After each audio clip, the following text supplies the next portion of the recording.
Oh boy, I can't wait for people to be mad at me for this one.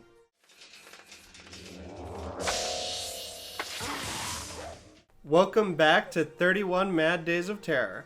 As always, I'm your host, the titular Mad Silence.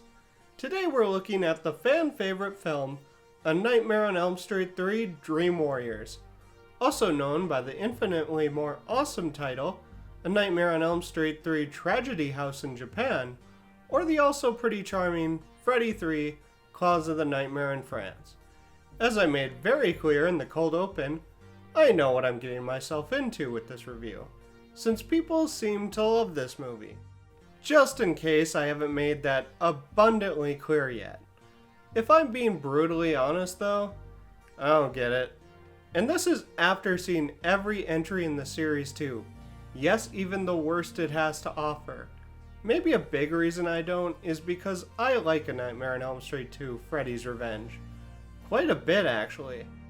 And so the absolute shift in direction from the pretty straightforward horror of the first two entries to the tongue-in-cheek horror fantasy within this one, it just seems so unnecessary to me. It feels like the kind of desperate move a franchise on a complete decline makes. I get why 2 is a controversial film, and while I really enjoy it, I went into 3 with high expectations because of its reputation. Hell, between the beginning, the soundtrack being straight up rock,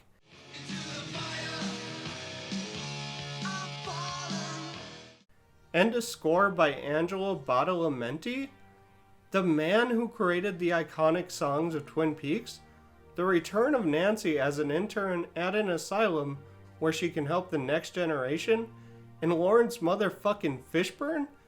There were so many ingredients for something great in this one. Even the dream powers as a way to fight back against Freddy is a pretty great concept. Then the film just kept letting me down. You know how I praised Terrifier 2 for not sacrificing its horror to introduce fantasy elements? Well, this does the exact opposite. The dream powers are a combination of silly and uninspired, super strength, supersonic screams, wizard and for the girls athleticism, and being a punk. Yeah, okay, Nancy can pull objects and people out of the dreams, but I genuinely just thought that was a general rule of the dream world. And Kristen can pull people and animals in and out of them. That's just kind of expanding on Craven's rules though. And in a way, that isn't all that interesting as an ability if I'm being completely honest.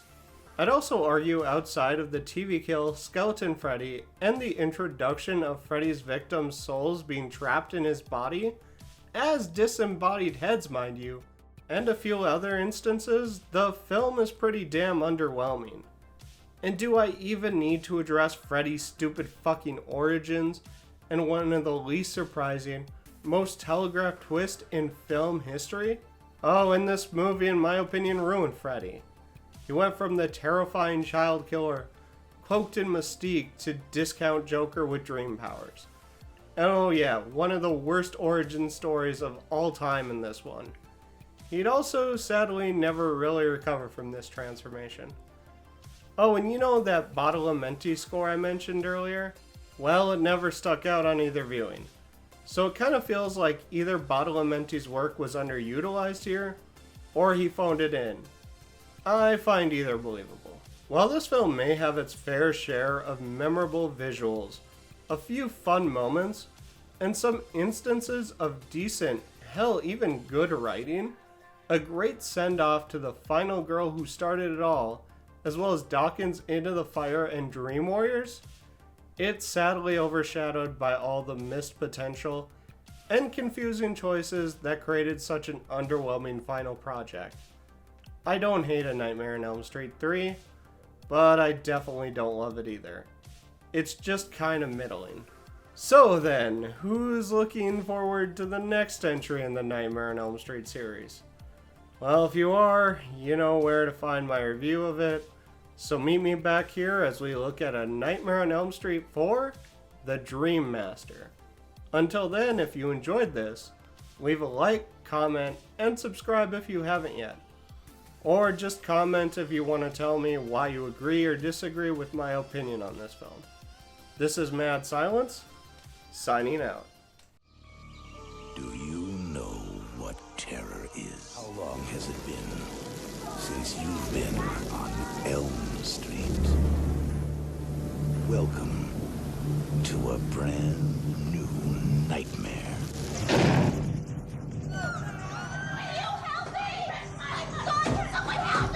Don't let them put you to sleep. He has no mercy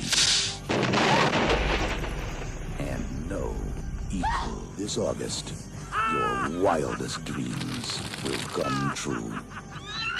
How sweet, fresh meat. A Nightmare on Elm Street, Part 4. The Dream Master. I won't let you die. I won't let you. I'm gonna dream you into a beautiful dream. Forever and ever. I should have been the one to fill your dark soul with light.